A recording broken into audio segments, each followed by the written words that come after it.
Okay, just a couple of things on transmission fluid. The question comes up because we have a new transmission fluid that's available, not just by us, but by everybody, which is basically a low viscosity transmission fluid. In the world of transmissions, you have a couple things working. You have different thicknesses or viscosities of the oil, and then you have certain friction modifiers and what you might call grabbers that affect the way the transmission shift and operate their clutches and plates so that it doesn't snap our head back or do whatever it's going to do when we're shifting in these transmissions. So, the question came up today that I had to answer for someone was, he was told by a transmission shop he was using the wrong transmission fluid because GM said to use the low viscosity transmission fluid, Dexron 6, in these cars, and he should have been using that in the ones back to 2006. Okay? Well, here's the real answer to the question. GM said that it's perfectly okay to use the new lower viscosity fluid in the cars that use Dexron 6 in the past. But they didn't even come out with the new low viscosity fluid until 2 years ago, so obviously using the original transmission fluid was okay in the cars. It didn't mean when they said you can use the new low viscosity that it now outlawed the fluid that they came from the factory with. It just means this one will be okay. If you want to run this in that, it's okay. Now, contrast that to the fact that if you want to run the thicker transmission fluid that was made back here in the new car that requires the low viscosity, that's not okay. Because these new transmissions, tight ports, tight clearances, different kind of things, they want this lighter fluid. But the fact that I can use the lighter fluid in the older transmission doesn't mean that I can't continue to use the transmission fluid that I was using in it. So the point I'm making this for is that the original AMSOIL universal transmission fluid met the Dexron 6 specification in 2006. Okay, now AMSOIL has separated these fluids now, and they're saying that they've increased the viscosity of the universal transmission fluid slightly, so they want you to use the ATL wherever Dexron 6 is called for. But it doesn't mean because you used the transmission fluid that was rated for Dexron 6 when it was rated for Dexron 6 that you made a mistake. Because somebody was trying to tell one of the accounts that they had made a mistake using this fluid in those 2006 cars. The other fluid didn't exist until 2009, so, I mean, how did you want to use this one back there when it didn't exist? So, just dumb. But here's the thing. We do have varying transmission requirements more than ever in the past. Some of the European and Asian transmission fluids no longer accept Mercon or Dexron 3 as applicable products.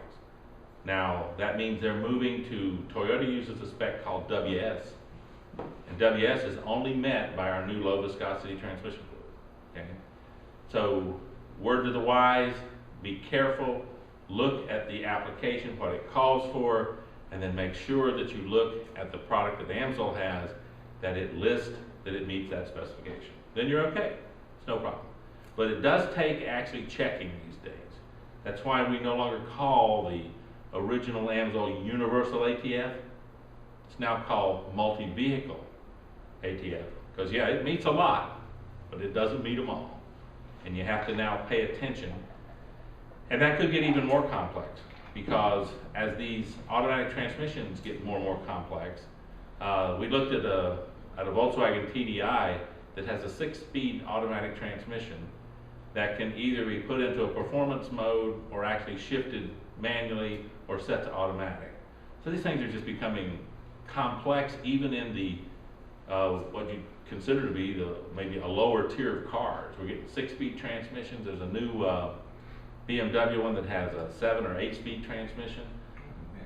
What all this stuff is designed to do is to give you a very smooth power transfer for the best fuel economy, so that the engine operates in what they call an optimum performance zone in all gears. In other words, if I know that my engine's at its best power zone at 2,000 RPM, 2,200 RPM, then what I do is I set enough gears so that from dead stop all the way to 80 miles an hour, you hardly see the tachometer move as the gears are changing, maintaining the same RPM. That way the engine is operating at maximum efficiency level while gaining speed, rather than, remember, well, at least you would remember, the 2-speed hydromatic. Remember that? Absolutely. Yeah, the old,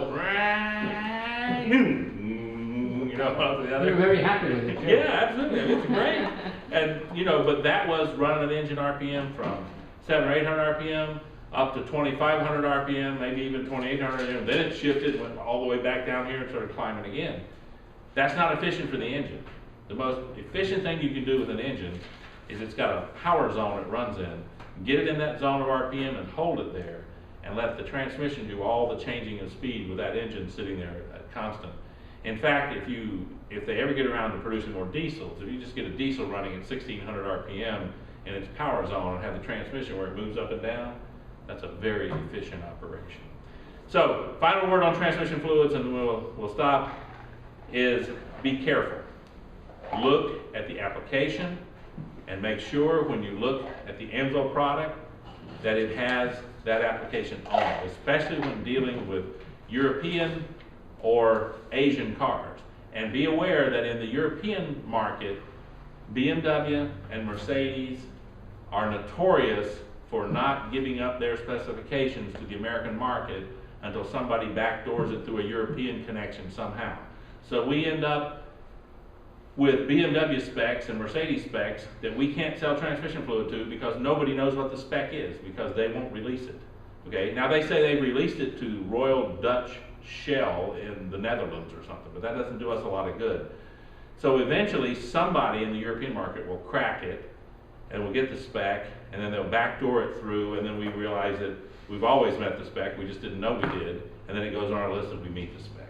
So be careful with BMWs and Mercedes. If you get one though, the BMW or Mercedes that we actually do meet, you're on to gold, because when you buy BMW or Mercedes transmission fluid, which a lot of independent shops have to go get it from the dealership because nobody else sells it, they'll pay $28 to $32 a quart for it from the dealership. So a guy comes in with his BMW to a Euro repair shop, and he needs 10 quarts of transmission fluid to do a thing. The shop goes and pays $280 to $320 if they're buying it from the dealership. So having an alternative transmission fluid is a wonderful thing when we have the one that works. We just can't claim we have every one. We have to see what they require, and there's a great technical bulletin from AMSOIL on transmission fluids that you can look at. And if you go on and go into the technical bulletins, you'll see it. It's got a whole great list of what we are good for, and it's actually got a pretty good sized list of what we're not good for. So that's a good thing to look at.